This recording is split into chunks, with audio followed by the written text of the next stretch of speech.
Hello, I'm Alan Sklover, and this is Sklover Working Wisdom, the blog site that's dedicated to your empowerment in navigating and negotiating for yourself at work. This is our video number 14 entitled, Accused of Wrongdoing at Work. Here's 21 guidelines for responding. I've been assisting employees worldwide in matters of their employment for all these years, and I will tell you, it seems to me that never before have there been so many people accused of different kinds of wrongdoing at work. I don't know if there are just more rules to follow. I don't know if there's actually just more misbehavior going on. It may also be a reflection of what some people call a zero tolerance standard at work for all sorts of behaviors that used to be acceptable. Whatever the reason, more and more of our clients are coming to us saying, I've been accused of some kind of wrongdoing. What do I do? This video is intended to assist you in responding to an allegation of wrongdoing at work. You know, being accused of wrongdoing at work in some ways is worse than being arrested. If you are arrested for wrongdoing, you are entitled to an attorney. You're not usually entitled to an attorney in your office if you're accused of something. If you've been arrested, you're entitled by law to something called due process, which really means basic fairness. There's no requirement that you be given basic fairness at work. And probably the best thing about being arrested is that you have a chance of being declared innocent. Well, that doesn't happen if you're accused of things at work. Rarely is there a finding of innocence. So the lesson is this. If you're accused of wrongdoing at work, you've got to be very, very careful about how to respond. Here's 21 guidelines for you. Now, I will not be going through each of them in depth because we do not have the time for that, but they are going all over in depth in our newsletter, which you can read on our blog site, again, skloverworkingwisdom.com. Let's start going through the guidelines together.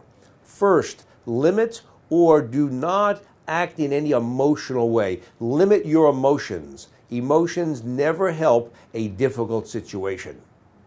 Number two, listen carefully to everything that you're told that either you've done wrong or you're claimed to have done wrong. Sometimes one or two words can make a big difference in what exactly the accusation is and your ability to defend yourself. Third, if you can, take notes. Taking notes is a way of recording information that really you might not remember later on, because when you're confronted with an allegation of wrongdoing, people get very nervous. Fourth, ask your employer or HR if you're attending a meeting, whether or not the meeting is being either audio taped or videotaped.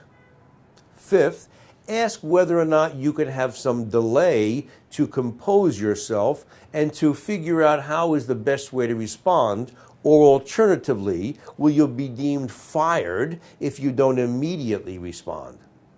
Sixth, don't forget to ask with specificity, who is the accuser and what is the accusation?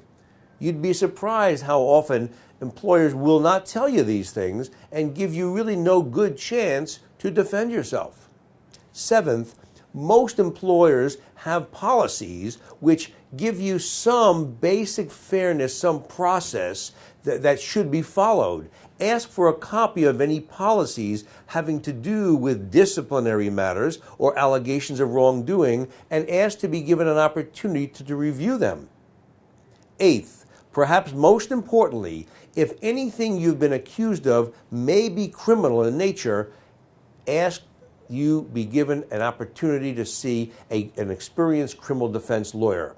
Matters at work that are criminal in nature usually involve either some kind of theft, some kind of touching of another person, or third, possessing either an illegal substance, a firearm, or something like that. Ninth, Don't seek comfort and don't ask for assistance from colleagues. It puts them in a very, very difficult situation, and it's rarely helpful.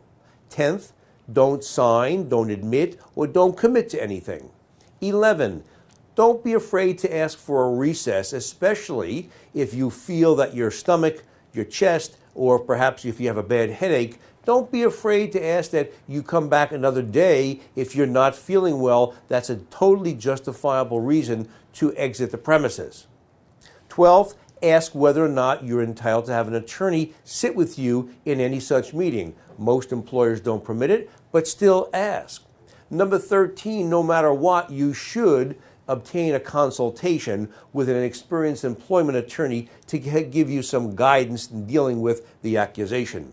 14, whatever you do, don't tamper with evidence. Don't tamper with witnesses. Sure, you might want to gather emails or other evidence which might tend to show that you have not engaged in wrongdoing, but don't try to manipulate any evidence or people.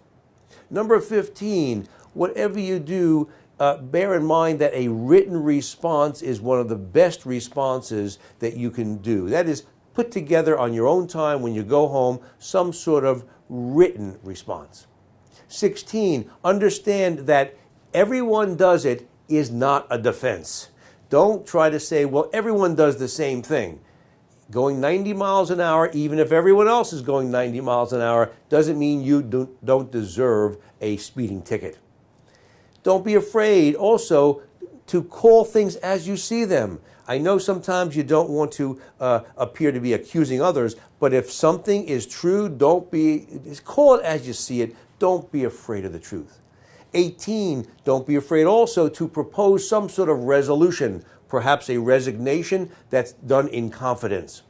19, if you do believe you have not engaged in any wrongdoing, don't be afraid to insist that your employer give you what we call a finding of innocence, or a finding that you did not, in fact, do what you're accused of. Number 20, bear in mind the employer's interest and perspective. You have your own interest and your own perspective, but understanding the other person's interest and perspective is really essential to doing well in this process. And last but not least, number 21, do things to reduce your stress.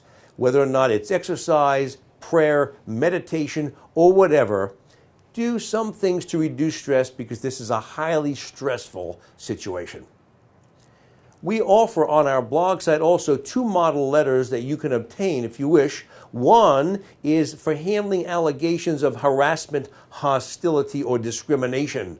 We find those are the 3 most common quote-unquote wrongdoing or misbehavior that people are accused of at work.